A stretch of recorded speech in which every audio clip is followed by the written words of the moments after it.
그리고 누구나 시청 가능한 방구석 평생학습TV 아나운서 편다송입니다. 네, 강사님께서 일부에서는 전달력을 높이는 스피치와 숨겨진 나만의 꿀보이스 찾기에 대해서 강의해 주셨습니다. 어떻게 스피치에 조금 자신감이 생기셨나요? 이제 2부에서는 마음을 움직이는 직장 속 설득 스피치에 대해서 강의해 주신다고 합니다. 직장 내에서 내 존재감을 키울 수 있는 2부 강의 함께 보시겠습니다. 네, 안녕하세요 여러분. 남지윤입니다. 네, 오늘 이 시간에는 우리가 직장 속에서 상대방의 마음을 움직이는 직장 속 설득 스피치에 대해서 알아보도록 하겠습니다. 우리가 실제로 이 일을 여러분 하시다 보면요. 아니면 동료분들끼리 또는 뭐 상사분들한테 우리가 업무를 소통해야 될 일들이 많으시죠.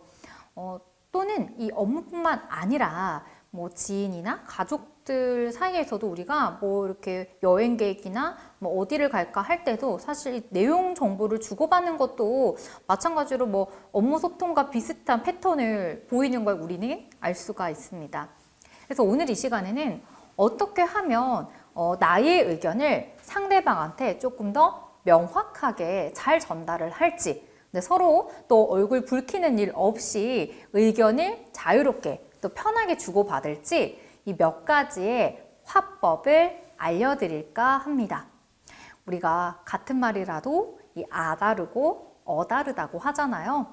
어떤 화법을 내 삶 속에 넣느냐에 따라서 굉장히 이 기분 좋게 내 의견을 전달하기도 하고, 잘못 사용하면 뭔가 이 사람하고는 뭔가 일적인 얘기, 좀 딱딱한 얘기만 해도 기분이 괜히 상해 라는 말을 듣기도 합니다.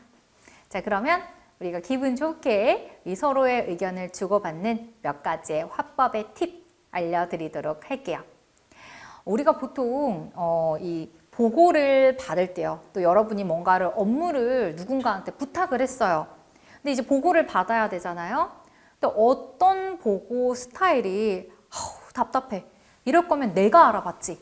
라는 생각이 드는 그런 보고 스타일이 있으실 겁니다. 여러분은 어떤 스타일의 보고가 좀 나와봤지 않는다라고 생각이 드시나요? 혹시 제가 이 이야기를 전달했을 때 나는 이런 스타일의 보고 너무 별로야 라는 게 떠오르시나요? 제가 실제로 이렇게 얘기를 나눠봤더니 이 직장 안에서 조금 안 했으면 좋겠다라는 보고 스타일이 있더라고요. 자, 그 중에 몇 가지를 좀 소개를 해드리도록 하겠습니다. 네, 바로 이 보고를 할 때의 타이밍이에요. 이 보고 타이밍을 언제 하느냐에 따라서 이 보고가 아주 잘 활용이 되기도 하고 아니면 뒷북친다 라는 얘기를 들을 수가 있습니다. 자, 보고의 타이밍, 제가 여러분께 잠깐 짧은 질문 하나 드려보도록 할게요. 우리가 뭔가 이 서류를 전달을 받는 상황이 생겼어요. 자, 그래서 예를 들면 상대방이 이거 서류 내일까지 좀 전달해 주실 수 있으실까요? 라고 얘기를 했습니다. 자, 그렇다면 이때 내일이라고 하면 잠재적으로 상대방은 한 어느 정도 줄 것이라는 걸 내심 기대하고 있을까요? 또는 어느 시간대에 주는 것을 이 상대방은 훨씬 더 감사해하고 고마워하고 좀 좋아할까요? 네, 맞습니다. 바로 내일까지 전달해 주세요라는 얘기를 들었을 때 가장 좋은 보고의 타이밍은 다음날 오전입니다. 내일이라고 했기 때문에요. 이 서류는요. 내일 오전 중에 주시는 게 가장 좋죠. 근데 이런 분들이 계세요. 내일이라고 했으니까 내일 오후 한 5시쯤에 줘도 괜찮겠지?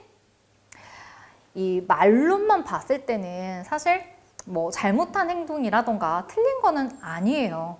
왜냐면 오후 5시면 업무 시간 전이기도 하고 내일이기도 하잖아요. 그치만 오후 5시에 부탁한 서류를 전달을 하면 전달받은 사람은 그때부터 그 서류를 활용을 해서 또 일 처리를 해야 되면 이게 6시로 넘어가게 되고 야근 가게 되는 거죠. 또는 그 다음날 일 처리로 미뤄지게 됩니다. 그래서 이 무언의 비즈니스 매너에서는요, 바로 원하는 날짜에 오전 중에 업무 처리, 서류 전달을 하시는 게 가장 좋은 타이밍이라는 거예요.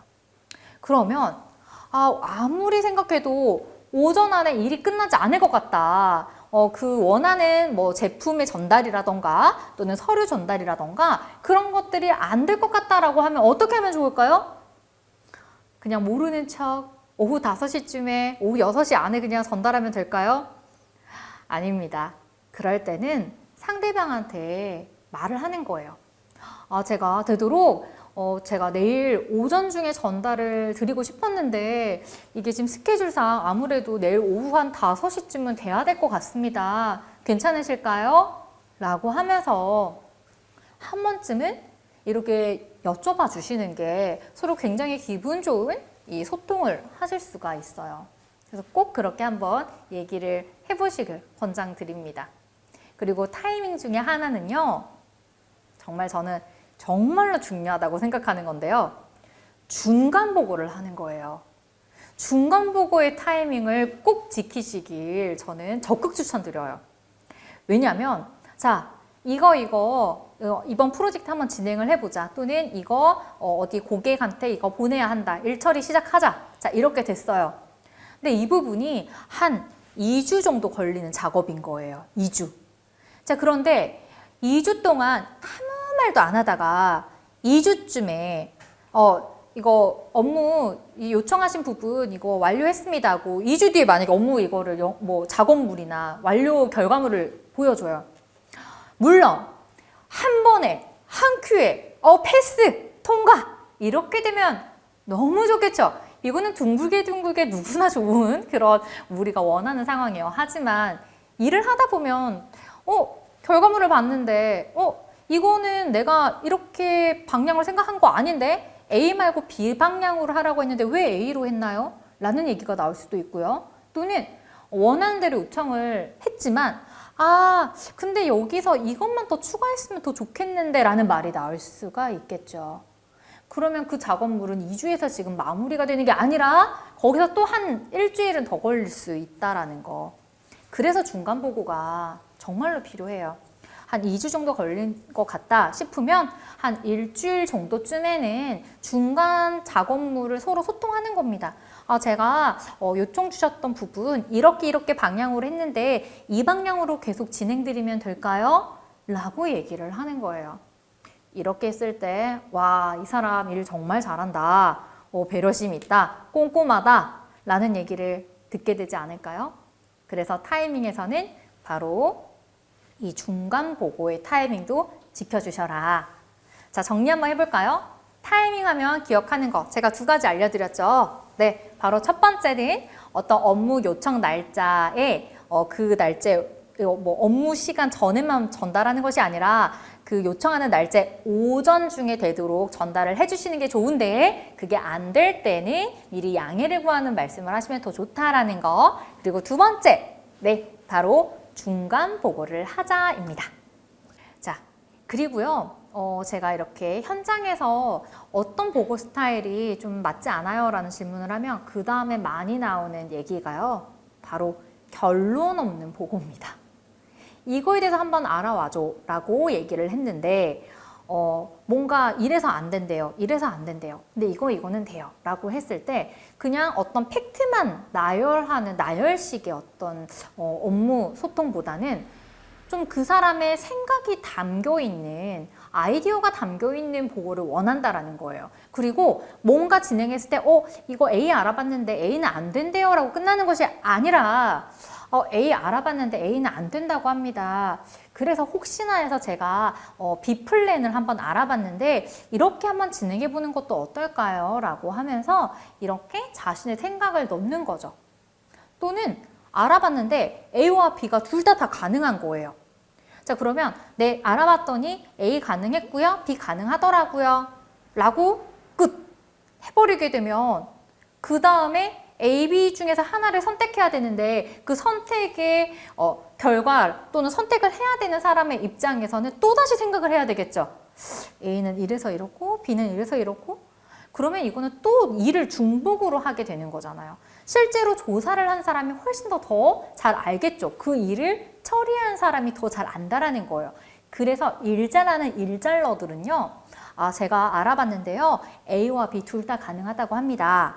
플러스 알파. 근데 제가 알아보는 중에 느꼈던 부분은 A는 이런 부분이 좋았고 B는 이런 부분이 좋았습니다. 그래서 이왕 만약에 한다면 저는 B로 진행했을 때 이러한 기대 효과를 좀 우리가 느낄 수 있을 거라고 생각합니다. 라고 하면서 자신의 생각을 같이 좀 녹였을 때 같이 소통하는 우리의 업무 동료나 또는 상사분들이 훨씬 더 좋아한다라는 거예요. 이거는 비단 이 상사나 동료뿐만 아니라요, 고객분들한테도 우리가 활용하실 수 있으세요. 고객분들한테도 이야기를 하실 때 앱이 둘 다 좋아요 라고 해버리면 뭐야, 다 좋다는 거잖아. 또 혼자서 고민해야 돼요. 그게 아니라 그때도 앱이 둘 다 잘 나가는 제품인데요, 만약에 뭐 고객님께서 어떤 목적으로 구하신다면 A보다는 B가 훨씬 더 활용도가 높으실 거라고 생각합니다 라는 식으로 그러한 나의 생각들을 잘 준비를 해두시는 것이 훨씬 더 좋은 소통이 된다라는 거 꼭 기억을 해주시면 되겠습니다. 자, 그렇다면 이런 것들을 잘 녹여내고 내 생각도 잘 녹여내고 하려면 상대방이 무엇을 원하는지, 상대방이 무엇을 듣고 싶어 하는지 그 사람의 니즈 파악이 굉장히 중요하겠죠. 그 사람이 듣고 싶어 하는 말이 이렇게 딱 포인트로 있는데 막 우리가 헛다리를 짚게 되면 아무리 내 생각을 잘 얘기한다고 해도 상대방은 집중을 하지 않을 거예요. 그래서 이런 말들을 하더라도 이 사람은 어떤 말을 듣고 싶어 할까? 뭐에 관심이 있을까? 즉 니즈 파악이 중요합니다. 나에게 업무 지시를 하셨던 상사나 또는 우리가 파트너로 같이 일하는 그런 직원분들이 있잖아요. 그러면 이 사람이 지금 가장 듣고 싶어 하는 것이 무엇인지를 바로 리스트업을 하는 거예요. 적어보는 거예요. 이 사람 입장에서는 지금 A라는 것을 궁금해할 거야. B라는 것도 궁금하겠지? 가장 우려하고 걱정하는 거는 이 사람한테 지금 뭘까? 요런 거 지금 자금 쪽에 가장 걱정하겠다. 또는 마케팅 부분이 잘 될까? 그걸 걱정하겠네? 라는 식으로 이렇게 쭉 적어보는 거예요. 그리고 이렇게 같이 업무 보고를 하실 때는 그냥 쭉 말하는 것이 아니라 순서를 매겨보는 거죠. 이 사람은 지금 내가 방금 적었던 이 내용 중에서 무엇을 가장 궁금해할 것인지 우선순위로 숫자를 적어보시는 거예요. 그리고 그 숫자의 순서대로 좀 얘기를 전달했을 때 훨씬 더 상대방은 그 말에 집중도 있게 빠져들게 되실 거예요. 그게 바로 무엇이냐? 여러분, 아마 다들 많이 들으셨을 거예요. 두괄식 화법입니다. 우리가 나의 의견을 말을 할 때는요, 두괄식으로 말을 해라. 즉, 핵심 메시지부터 말을 해라 라는 게 있죠. 이게 바로 뭐냐면 내가 하고 싶은 말의 핵심 메시지 순서가 아니라 상대방이 듣고 싶어하는 핵심 메시지의 순서를 말하는 것이 두괄식이에요. 내 위주로 생각할 때 나는 지금 A가 가장 중요하다고 생각하니까 이걸 말해야지가 아니라 이 사람 입장에서는 나는 A가 중요하다고 생각하지만 C를 제일 궁금하겠네. 그러면 C부터 말을 해주는 거예요. 그게 바로 두괄식 화법이자 상대방의 니즈 파악의 첫걸음이다 라고 생각을 해주시면 되시겠습니다. 자, 그리고 제가 예시 하나를 여러분께 알려드리도록 할게요. 이제 이런 것들이 어떤 식으로 활용이 되는가. 일 잘하는 김대리와 일을 조금 서툴게 하는 김대리, 이렇게 비교를 해서 제가 좀 얘기를 드려볼게요. 우리 김 과장님께서 이 김대리한테 이제 뭔가 브로셔를 챙겨왔는지를 물으려고 하는 상황이에요. 이 두 직원이 박람회에 가게 됩니다. 근데 이제 김 과장님께서 이제 김대리한테 이렇게 얘기를 해요. 김대리, 박람회에 참가한 업체들 브로셔 모두 챙겨왔지? 라고 얘기를 합니다. 자, 이때 김대리가 어떻게 얘기를 하느냐? 일을 잘 못하는 김대리 버전입니다. 아, 과장님, 그게요. 제가 현장에 가보니까요. 브로셔 가시고서는 도움이 잘 안 되더라고요. 그래서 제가 여기저기 좀 알아봤는데요. 라고 얘기를 하게 되는 거예요. 그러면 과장님 입장에서는 어떨까요? 아, 그러니까 브로셔 가져왔냐고 안 가져왔냐고 라는 말이 대뜸 나오게 될 겁니다. 자, 그렇다면 일 잘하는 김대리는 어떤 식으로 얘기를 하게 될까요? 네. 과장님, 제가 업체 500군데 중에 300개 정도의 브로셔를 챙겨왔습니다. 그 이유는 제가 쭉 둘러보니까 모두가 다 필요 없는 상황이 있더라고요. 라고 하면서 명확한 숫자와 왜 그 숫자만큼만 챙겨왔는지에 대한 이유를 바로 얘기를 하죠. 그러면 김 과장 입장에서는 더 이상 추가 질문을 할 게 없는 거예요. 자, 이렇게 우리는 이 보고를 할 때도요. 명확하고 구체적인 말로 답변을 했을 때 상대방 입장에서는 마치 사이다를 마신 듯한 시원한 그런 느낌을 받을 수 있다라는 거예요. 근데 제가 실제로 기업 강연을 이렇게 나가다 보면요. 일을 하시는 분들 중에서 생각보다 이 좀 추상적인 말로 답변을 하시는 분들이 정말 많으세요. 자, 나도 모르게 쓰는 그런 추상적인 답변이 어떤 게 있을까? 제가 예시로 몇 가지 안내를 좀 드리도록 하겠습니다. 자, 예로 들어서요. 뭔가 답변을 할 때, 네, 이번에 저희 행사에 업체가 상당히 많이 참석을 했습니다. 자, 이 부분 구체적으로 얘기를 한 것일까요? 네, 상당히 많이 참석했습니다. 자, 여기서 상당히 많이란 어떤 기준일까요? 몇 개의 업체가 왔을 때가 상당히 많이일까요? 너무 주관적이고 기준에 따라서 좀 달라질 수가 있겠죠? 그래서 이러한 답변도 우리가 하게 되면 상대방 입장에서는 상당히 많이? 왜? 몇 개 업체가 참가했는데? 라는 얘기가 나올 수 있어요. 그래서 이런 부분도 네, 저희 100개의 업체를 지원을 이제 했었는데 이번 행사에서는 82개의 업체가 참가함으로써 정말 많이 참석을 했습니다. 라고 얘기를 해볼 수가 있겠죠. 또는 여기서 조금 더 깊게 들어간다면 작년 대비 10군데 업체가 더 많이 지원을 했습니다. 라고도 말을 할 수 있는 거고요. 그래서 이렇게 답변을 할 때는 구체적인 숫자와 함께 좀 디핑하게 구체적으로 딱 얘기를 해주시는 것이 이 사람 대답을 하면 그냥 시원시원하다 라는 말을 들을 수가 있는 거죠. 자, 그리고 또 어떤 예시가 있냐면요. 네, 저희 이번에는 꽤 오랫동안 박람회를 진행을 했습니다. 라는 얘기를 하게 돼요. 꽤 오랫동안 박람회를 진행했습니다. 꽤 오랫동안. 자, 꽤 오랫동안. 이것도 이제 굉장히 좀 추상스럽다는 거죠. 꽤 오랫동안이라고 하면 며칠을 한 게 꽤 오랫동안일까요? 이게 또 한 번 퀘스천 마크가 뜬다라는 거예요. 그래서 이것도 기준점을 정해주면 상대방 입장에서는 굉장히 명확하게 잘 전달이 될 거예요. 네, 과장님, 보통 박람회는 5일 정도 진행을 하는데요. 이번에는 무려 열흘 동안 진행을 하게 됐습니다. 그래서 전에 비해서 꽤 오랫동안 좀 진행을 하게 된 케이스예요. 라고 말을 한다면 어때요? 그러네. 보통은 5일인데 와, 한 2배나 더 길게 했네? 오케이. 이렇게 바로 넘어갈 수가 있겠죠. 그래서 뭔가 전달을 할 때는 기준점을 말해놓고 뭐가 얼마 정도 많다 또는 뭐가 더 길다, 오랫동안 진행한다 이런 얘기를 같이 얘기를 했을 때가 훨씬 더 좋은 업무 소통이 될 수가 있습니다. 그래서 기준점을 좀 정해놓고 같이 얘기를 하셔라. 저는 이 부분을 같이 전달해 드리고 싶네요. 그리고 마지막입니다. 자, 마지막은요. 네, 과장님. 이번 보고서 다음 주 내로 전달 드리겠습니다. 라는 부분이에요. 자, 여러분 눈치채셨나요? 여기서는 어떤 부분이 좀 추상적일까요?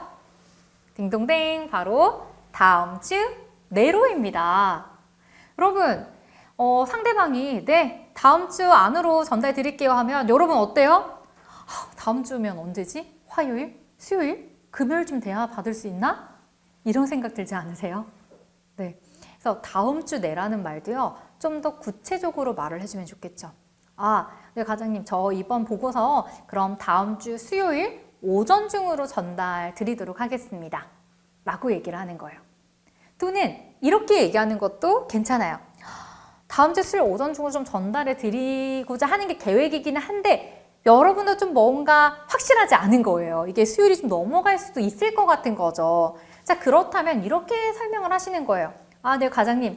되도록 다음 주 수요일 오전 중으로 전달을 드리겠습니다만 혹시나 좀 지연이 될 수도 있습니다. 그래서 그렇게 되면 제가 미리 사전에 말씀드릴 수 있는데 괜찮으실까요? 라고 얘기를 한다면 상대방도 되도록 오전까지, 수요일 오전까지 받을 수 있는데 늦을 수도 있겠구나. 그 정도는 내가 약간 여유 있게 생각을 해두자 라고 얘기를 생각하게 되겠죠. 이렇게 구체적으로 얘기를 했을 때가 훨씬 더 설득력 있고 서로가 기분 좋고 웃으면서 하는 스피치가 되지 않을까 싶습니다. 자, 그래서 이러한 기법을 가지고 여러분들이 바로 상사분하고 또는 동료분들하고 소통을 하시면 되는데요. 나의 의견을 그러면 이렇게 구체적으로 또 잘 좋은 타이밍에 전달을 할 때 그래도 여러분이 잘 준비한 내용 이런 거 한 번에 그냥 설득력 있게 훅 지나가면 좋잖아요. 상대방을 바로 내가 원하는 방향으로 A to B로 설득력 있게 딱 우리가 움직이게 하기 위해서는 내 의견을 프렙 기법으로 활용을 하시면 돼요. 여러분 무슨 기법이라고요? 네, 프렙 기법입니다. 프렙 기법은 PREP 기법이라고 우리가 하기도 하는데요. 여기서 P, 네, 각각의 의미가 있습니다. 이거를 제가 예시와 함께 설명을 좀 드리도록 하겠습니다. 네, 첫 번째 P입니다. 프렙의 P는요, 첫 번째는 포인트라고 보실 수가 있습니다. 즉, 나의 의견, 이렇게 합시다. 제가 알아봤는데 이렇게 하는 게 좋더라고요. 라고 얘기하는 부분이겠죠. 그래서 포인트의 P예요. 내 의견을 말하기. 그 다음에 PREP의 두 번째 R은 뭐에 해당이 될까요? 네, 바로 reason, 이유에 해당이 됩니다. 내가 이러한 의견을 주장을 하는 이유는요, 바로 이러한 이유이기 때문이에요 라고 말하는 순서예요. 그리고 세 번째, PREP의 E에 해당이 되는데요. E는 바로 example에 해당이 돼요. 그러니까 예시겠죠? 내가 이렇게 주장하는 바로 근거예요. 봐라, 이러이러한 상황들이 있었다. 예전에 이런 상황들이 펼쳐졌었다. 그렇기 때문에 우리는 이 방향으로 가야 한다. 라는 거죠. 그래서 예시를 드는 거고요. 마지막 P, 다시 한 번 더 포인트, 근거를 이 바탕으로 한 나의 의견을 다시 한 번 더 강조를 하는 겁니다. 이렇게 해서 PREP는 첫 번째와 마지막 부분은 내 의견으로 땅땅땅 얘기를 하는 거고요. 중간에가 바로 그 이유와 예시를 든다라고 하면 쉬우실 거예요. 자, 그러면 예로 들어서 좀 설명을 드리도록 할게요. 자, 포인트 P입니다. 자, 포인트에서는 예로 들면 내 신입사원을 직장 내 에티켓 교육을 해야 된다고 생각을 합니다. 라고 정말 나의 의견을 얘기를 하는 거예요. 그 다음에 R이 뭐였죠? 그쵸? 이유죠? 자, 그러면 이유를 어떻게 얘기를 하느냐? 자, 왜냐하면 이 직장 안에서 이 신입사원들이 인사라던가 기본적인 부분들을 하지 않기 때문에 외부인들이 봤을 때 이 직장 내 분위기가 안 좋게 볼 수도 있기 때문입니다. 그 다음에 뭐였어요? 세 번째? 그렇죠. example 예시죠. 제가 사실 지난주에 저희 외부 미팅이 있어가지고 외부 미팅하고 고객분을 회사에 이렇게 모시고 왔는데요. 아니 실제로 신입사원이 인사를 안 하는 거예요. 엘리베이터에서도 인사 안 하고 복도에서도 안 하고 정말 낯뜨거웠습니다. 라고 하면서 실제 있었던 예시를 딱 보여주는 거예요. 그리고 마지막 P. 그러니까 과장님 신입사원 교육 우리가 좀 투자를 해서라도 진행해야 합니다. 라고 한번 딱 얘기하면 어때요? 안 할 수가 없겠죠? 안 할 수가 없겠죠. 이게 바로 프렙 기법이다 라고 보시면 되겠습니다. 자, 이렇게 여러분들이 딱 프렙 기법으로 내 의견을 정말 딱 예쁘게 이렇게 세팅을 해서 딱 전달을 했는데 어머나 세상에 서로 다른 의견이 부딪히고 말았네요. 우리가 아무리 내 의견을 잘 전달을 해도 상대방 의견하고 내 의견이 늘 같을 수는 없겠죠? 상사 입장에서는 반박을 할 수도 있어요. 내가 볼 때는 그 정도는 뭐 굳이 교육 시간에 그렇게까지 투자할 필요가 없을 것 같은데? 뭐 이렇게 반박을 할 수도 있는 거잖아요. 이때 여러분은 그럼 어떤 식으로 다시 한 번 더 상대방 기분 상하지 않게 내 의견을 잘 전달할 수 있을까요?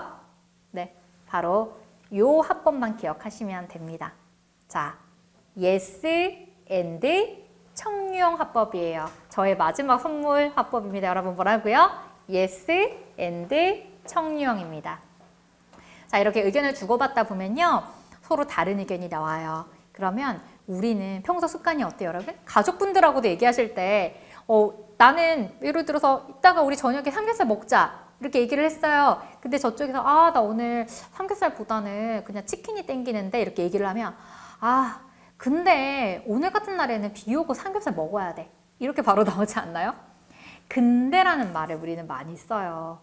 반대 의견을 주고받을 때, 회의를 할 때 알겠어. 근데 잠깐만 내 얘기 들어봐. 우리가 이렇게 많이 하지 않나 싶어요. 이 근데라는 말은요. 이 서로가 감정을 상하게 만드는 정말 이 시발점이 되는, 촉진제가 되는 좀 조심해야 될 단어입니다. 그래서 이 근데라는 게 영어로 바꾸면 but이 되죠. but이 아니라 and 화법을 쓰는 거예요. 자, 그러면 아까 전에 yes가 있었죠. yes, 그래, 맞아요. 그렇게 생각하실 수도 있어요 라는 공감의 yes를 먼저 보여주시고요. 그리고 근데가 아니라 어떻게 해요? 그리고 제 생각에는 이렇게 진행하면 이런 효과가 있더라고요 라고 나의 의견을 그 다음 말하는 거예요. 그리고 마지막 청유형, 그러면 이렇게 한번 진행해보는 거는 어떨까요? 라고 하면서 이 퀘스천 마크로 얘기를 하시는 거예요. 여기서 포인트는요, 바로 그리고예요, 여러분. 그리고라는 단어를 사용하실 때 문맥이 뭔가 맞지 않더라도 저는 그리고를 추천드려요. 저도 이거를 제 언어 습관까지 가져가는데 시간이 조금 걸리기는 했거든요. 왜냐면 이게 사람의 습관이 정말 무서워서 뭔가를 얘기를 하다 보면 알겠어. 근데 나는 이렇게 얘기가 나오게 돼요. 근데 이때도 저 같은 경우도 계속 이렇게 인식을 하게 되면 근데 나오는 걸 살짝 이렇게 꾹 참고 그리고 나는 이렇게 해보니까 이라고 말을 하면요. 이 의견이 이 상하의 느낌이 아니라 이 굉장히 평등한 평행의 느낌으로 그냥 내 의견을 전달하는 느낌을 상대방한테 줄 수가 있더라고요. 그리고 마지막이 청유형이었죠. 그래서 강사님 이거 yes and 청유 이거 너무 많다. 다 모르겠다라고 하신다면 저는 마지막 청유형 하나만이라도 여러분 이제 삶 속에서 꼭 사용하시길 저는 권장드립니다. 막 앞에 그래 됐고 근데 이렇게 했잖아 라고 다 하셨어요. 자, 그치만 마지막 청유만 지키셔도 그래 근데 이렇게 했잖아. 어때? 이렇게 해도 괜찮겠어? 라고 한 번만 상대방의 의중을 물어봐주는 말만 마지막에 이렇게 해주셔도요. 상대방은 굉장히 기분 좋게 이 소통을 좀 할 수가 있어요. 근데 우리는 사실 마지막에 청유형을 또 잘 안 쓰게 되거든요. 그래 알겠어. 근데 이게 훨씬 더 좋다니까. 이렇게 말이 마무리가 되기 때문이에요. 근데 이제는 그렇게 말이 마무리가 돼도 좋다니까 어때? 이렇게 해도 괜찮겠어? 라고 하면서 질문형, 청유형으로 한 번만 더 여러분 마무리 한번 해주세요. 그러면 훨씬 더 서로 기분 좋게 다른 의견이라도 주고받을 수가 있습니다. 자, 그러면 약간 짧게 마무리 제가 정리하고 이제 인사를 드릴까 해요. 우리가 서로 좀 설득력 있게 상대방의 어떤 얘기를 듣고 내 의견을 전달을 할 때는요. 일단 보고를 하게 되는 거죠. 보고의 타이밍, 중간 보고 타이밍 같은 거 꼭 잘 지켜주시고 그 다음에 전달을 하실 때는 구체적인 얘기들 잘 해주세요. 다음 주 내가 아니라 어떻게 해요? 다음 주 수요일 오전 중 이런 식으로 잘 지켜주신다라는 거. 그리고 세 번째는 내 의견을 굉장히 설득력 있게 하는 기법. 프랩 기법이에요. 약간 랩하는 느낌이죠. 프랩. 네, 바로 내 의견을 말할 때 이유와 예시를 들어주신다라는 거. 그러면 훨씬 더 상대방을 잘 설득시킬 수가 있어요. 마지막은 서로 다른 의견일 때 기분 상하지 않고 말하는 방법. yes and 청유형. 이것도 다 모르겠다 하신다면 뭐만 기억해도 좋다고요? 정유영. 네, 이렇게 기억을 해주시고 우리의 삶 속에 잘 녹여내셨으면 좋겠습니다. 네, 여러분, 우리가 이렇게 알게 된 스피치 화법들, 사실 내가 평소에 잘 사용하지 않게 되면 그냥 흘러보내게 돼요. 아, 그런 것도 있더라, 하더라, 이렇게 되기 때문에 지금 이 순간부터 여러분, 오늘 바로 가족들 또는 친구들 만나는 그 순간부터 하나라도 꼭 사용해 보시길 바라겠습니다. 네, 오늘도 감사드립니다. 남지은이었습니다.